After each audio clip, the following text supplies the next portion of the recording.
शेतकरी मित्रांनो नमस्कार. मी ॲग्रिकॉस यश शेळके आजच्या व्हिडिओमध्ये आपलं स्वागत करतो. शेतकरी मित्रांनो, आज तुमच्यासाठी कोथिंबीरसाठी पहिली एकदम जबरदस्त अशी स्वस्तात मस्त अशी फवारणी घेऊन आलो आहे. कोथिंबीरसाठी पहिली फवारणी घेत असताना आपल्याला त्यामध्ये मर रोग असेल, कोथिंबीरची एकंदरीत वाढ असेल, त्याची मुळींची वाढ असेल, यावर लक्ष देणे अतिशय गरजेचे आहे. तर त्यासाठी मी घेऊन आलो आहे, पहिलं आपल्याला जे घ्यायचं या कॉम्बिनेशनमध्ये ते म्हणजे UPL कंपनीचे साप. साप घेत असताना आपल्याला 1 लिटरसाठी 2 ग्रॅम हे प्रमाण घ्यायचे.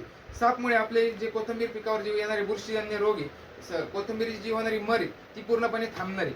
शेतकरी मित्रांनो, दुसरं कॉम्बिनेशन आपल्याला याचमध्ये जे दुसरा घटक घेत असताना आपल्याला RCF कंपनी किंवा कुठल्याही कंपनीचं 19-19-19 हे आपल्याला विद्राव्य खत घ्यायचे. यामध्ये असलेले NPK मुळे, संतुलित असलेले NPK मुळे आपल्या कोथिंबीरीची एकदम संतुलित वाढ होणार आहे, त्याच्या मुळांची वाढ होणार आहे, त्याची जी ओव्हरऑल झाडाची ग्रोथ आहे ती देखील एकदम छान होणार आहे.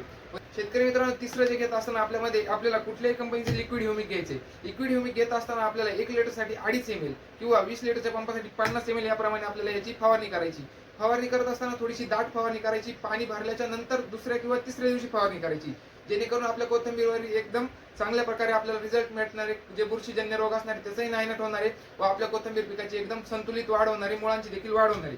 शेतकरी मित्रांनो, ही फवारणी आपल्याला कशी वाटली, कसे रिझल्ट आले, याबद्दल आम्हाला नक्कीच कमेंटमध्ये माहिती द्या व आमच्या पेजला फॉलो करून घ्या. धन्यवाद.